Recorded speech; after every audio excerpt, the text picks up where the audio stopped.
Welcome to today's deep dive. And today we're looking at a dashboard that makes a rather bold claim about you, the listener. Yeah, a very bold claim. Welcome to today's deep dive. And today we're looking at a dashboard that makes a rather bold claim about you, the listener. Yeah, a very bold claim. Right. It's basically saying that your daily brain fog or, those sudden bursts of energy or even your overwhelming need for a nap at like 2 p.m., they aren't random. No, not at all. And they certainly are personal failings. According to the source material we are diving into today, these states are completely predictable biological reactions to massive cosmic weather patterns. And, we have the map to prove it. We do, and it is quite the map. I mean, when you open up the Cosmogenesis Daily Octave Weather Broadcast Dashboard. Which is quite a mouthful. It really is. But when you open it, it looks less like a traditional research paper, and honestly more like the heads-up display of an orbital spacecraft. Oh, totally. You have these glowing dials tracking planetary harmonics, orbital mechanics, and, bioresonance routing. Yeah, it's intense. And the date on this specific interface is June 19, 2026, which the system also tracks as Universal Day 170. So our mission for this deep dive is to decode this highly sophisticated interface for you. Because this isn't a weather report telling you to, pack an umbrella, right? Definitely not. It is charting the real-time intersection of what they call cosmic invariants. Mm-hmm. So these massive, highly predictable solar and lunar cycles with our biological variants. Which is essentially just the dashboard's term for your day-to-day human experience. Exactly. Okay, let's unpack this because, translating orbital mechanics into a daily to-do list requires a bit of a leap. It does require a leap, yeah. But the underlying logic is actually highly practical. Okay. If we connect this to the bigger picture, this dashboard serves as a navigational tool for human energy output. Think about how often we try to, brute force our way through a Tuesday. Oh, yeah. You just drink another espresso, stare blankly at a monitor, and just fight your own fatigue. Right, exactly. We fight it. But this dashboard argues that by tracking these overarching cosmic layers, we can actually align our individual physical and mental states with massive environmental signals. I see. So it is essentially giving you the data to stop swimming against the current and start utilizing the tide. I can definitely appreciate the appeal of working with the tide. But to understand what you, the listener, are supposed to actually do with your biology today, we have to start at the macro level. Yeah, we have to zoom out. Right. We need to look at what they call the Dragon Curve Continuity Tracker. Now, aside from sounding like a concept out of a fantasy novel. It does sound very epic. It really does. But what is this actually tracking in a biological or cosmological sense? So in mathematics and physics, a dragon curve is a fractal. Okay. It's a recursive pattern that repeats itself at smaller and smaller scales. And the dashboard uses this term to map out a continuous repeating macro cycle that all biological life moves through. Okay, so it's mapping a cycle. Exactly. It plots away from a phase called emergence, where energy is highly active and outward-facing, all the way to a phase called dissolution, and then eventually it turns back toward reemergence. Got it. Mm-hmm. And looking at the visualization for Universal Day 170, the tracker puts our current position squarely in that dissolution phase. Yes, it does. But it gets highly specific here. We are navigating what the system calls the integration corridor, which it also labels a sacred pause. Right. It says this is the space between the completion of one active cycle and the start of the next. And the dashboard note our void corridor status is currently at 2%. Yeah, and that 2% metric is crucial. Really?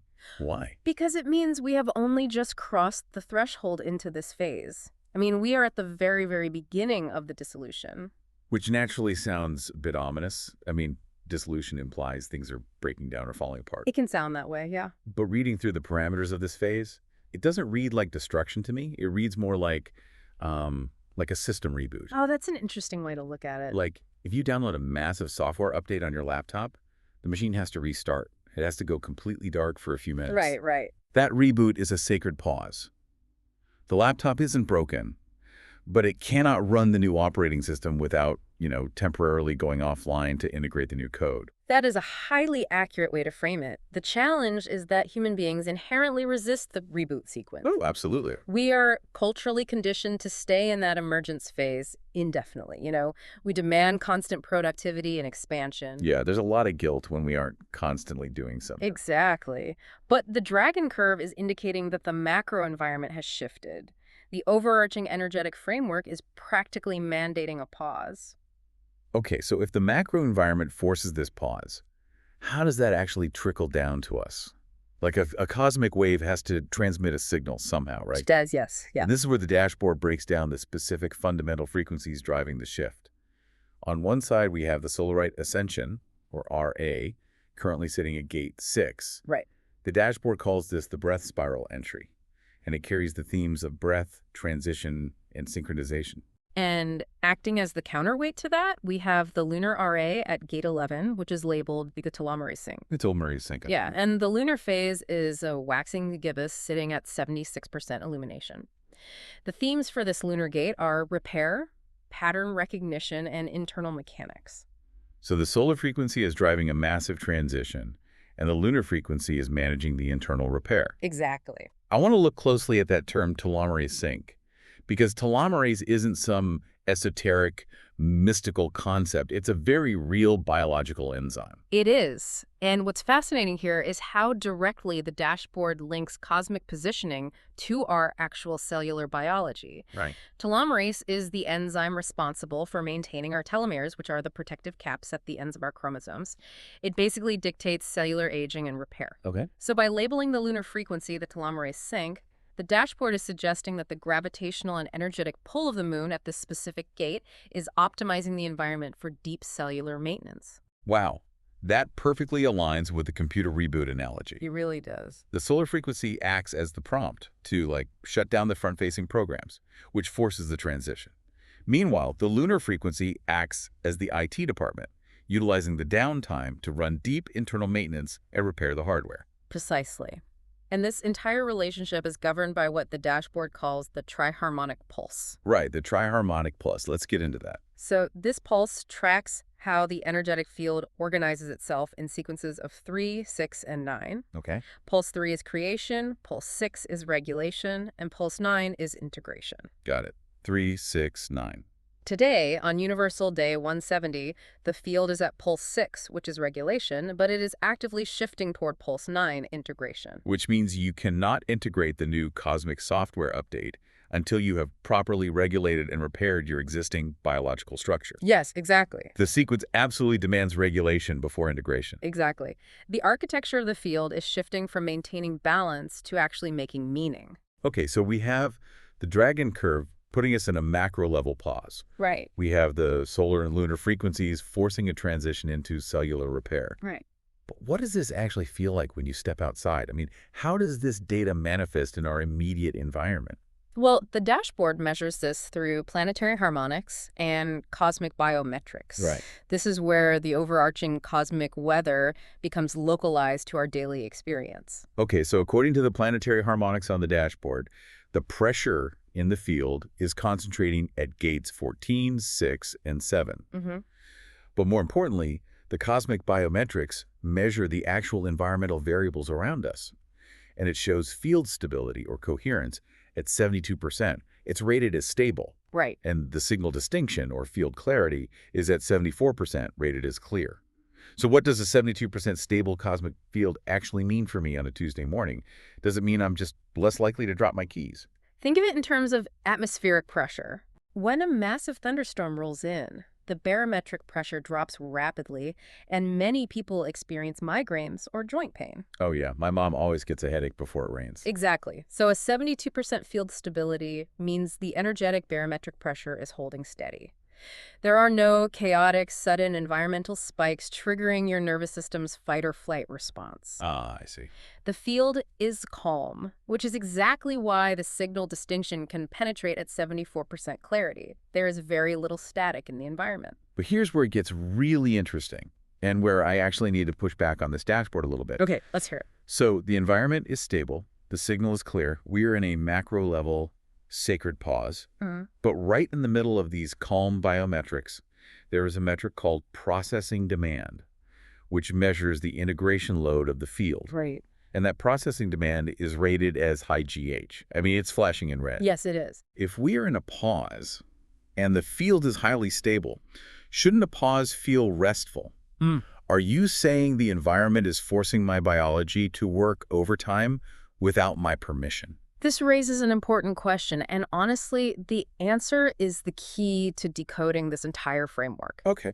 You are equating a pause with a total absence of activity, like hitting pause on an audio track where the sound completely stops. Yeah, that's what a pause usually means. But in complex biological systems, a pause is not a freeze.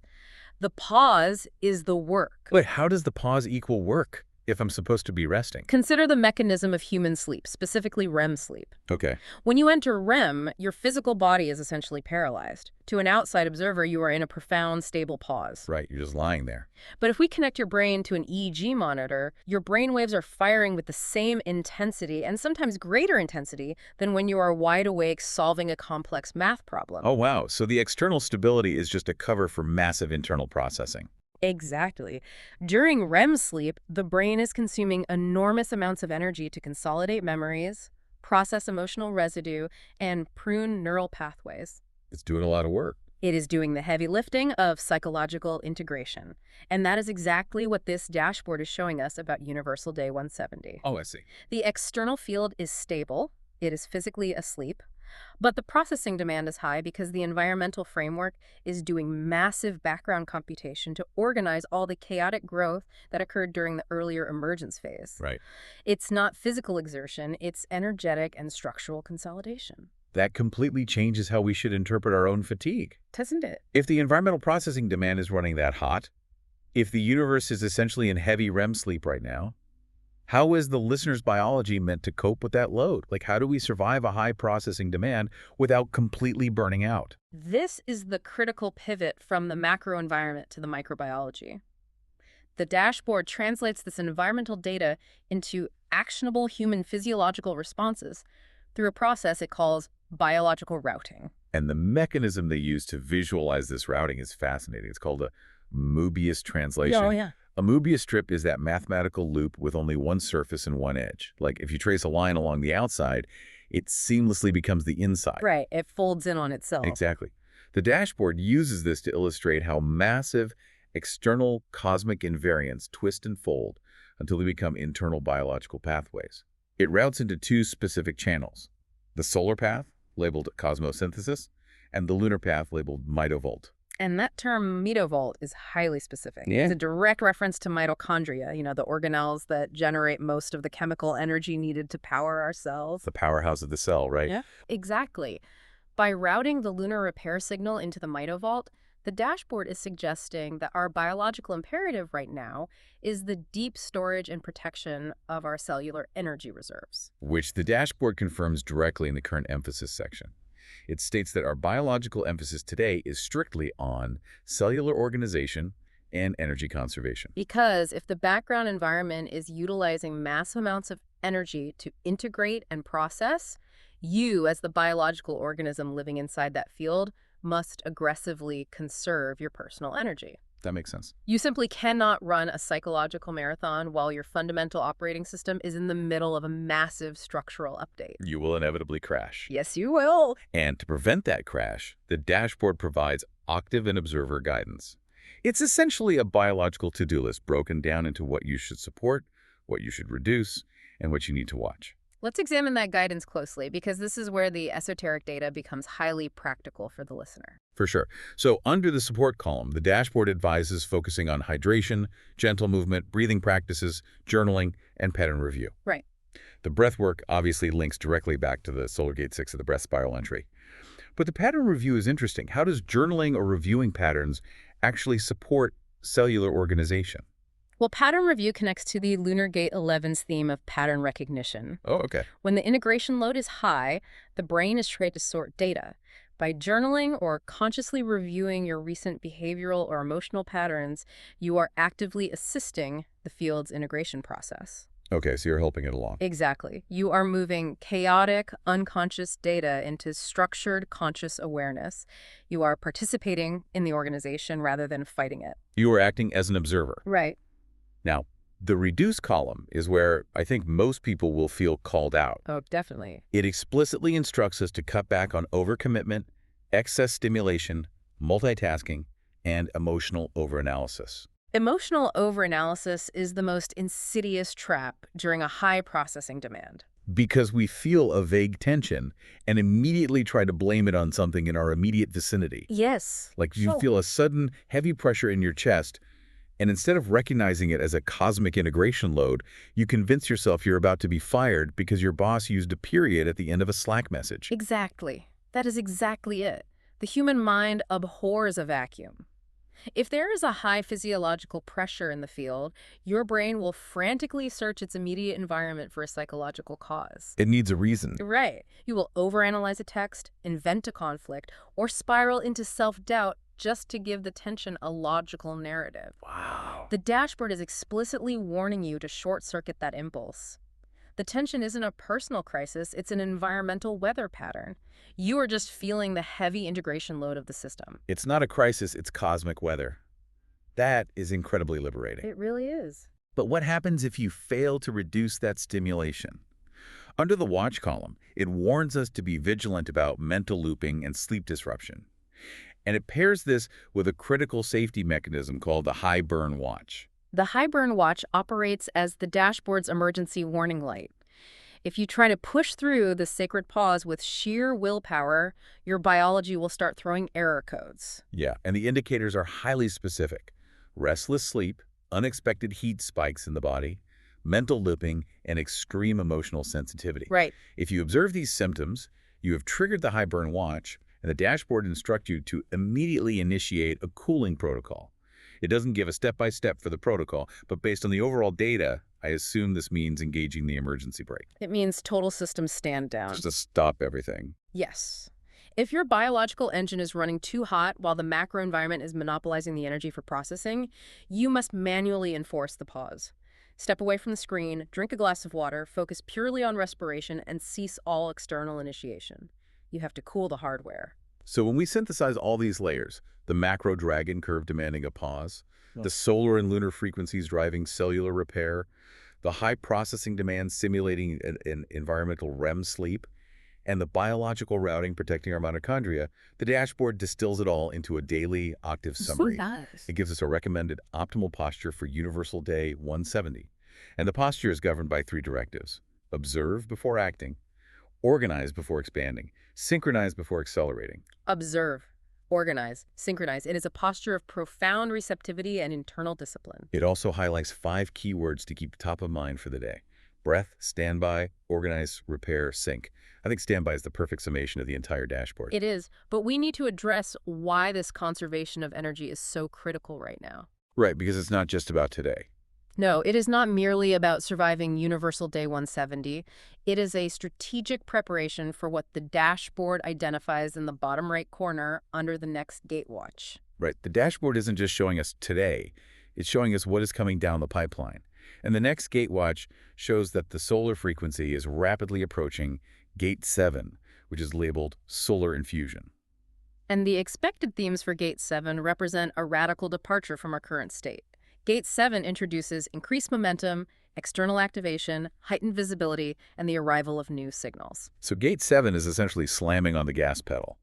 The period of standby is going to abruptly end. Exactly. The integration quarter will close, and the momentum of the next cycle will engage. Okay. But if you spend your time in the sacred pause fighting the current, if you overcommit yourself, ignore the high integration load, and trigger a high burn state, you will enter Gate 7 entirely depleted. You'll have nothing left. Right. You will not have the mitochondrial reserves required to handle the new momentum. The pause is biologically mandatory so that you have the capacity to expand when the environment actually supports expansion. So what does this all mean? When we really step back from this highly complex orbital control panel, it completely rewrites the narrative around human productivity and fatigue. It really does. It demands that we view our brain fog, our need for isolation, or our lack of motivation not as a flaw in our character, but as a deeply intelligent biological response to overarching environmental patterns. We are part of a massive, mathematically precise system that requires downtime to function. It effectively removes the moral judgment we place on resting. Yes. If the mathematical framework of the universe is engaging a sacred pause to manage heavy integration, it is the height of hubris for us to believe we should be exempt from that process. Hubris is exactly the right word. Well, We can't out-hustle the dragon curve. we cannot, and this raises an important final question for you to consider. If our individual biological experiences are merely variants, constantly and intimately twisting into alignment with these massive, inescapable cosmic invariants, how much of what we call personal stress, anxiety, or failure is simply us stubbornly trying to sprint through a cosmic rainstorm without acknowledging the weather? Oh, wow. Are you actually struggling because your life is falling apart, or are you just suffering because you refuse to read the dashboard? That is exactly the kind of thought that requires a sacred pause to fully integrate. I think so too. Maybe the most productive thing you can do today is stop trying to force the momentum, review your patterns, and let the system reboot. We will see you on the other side of the corridor.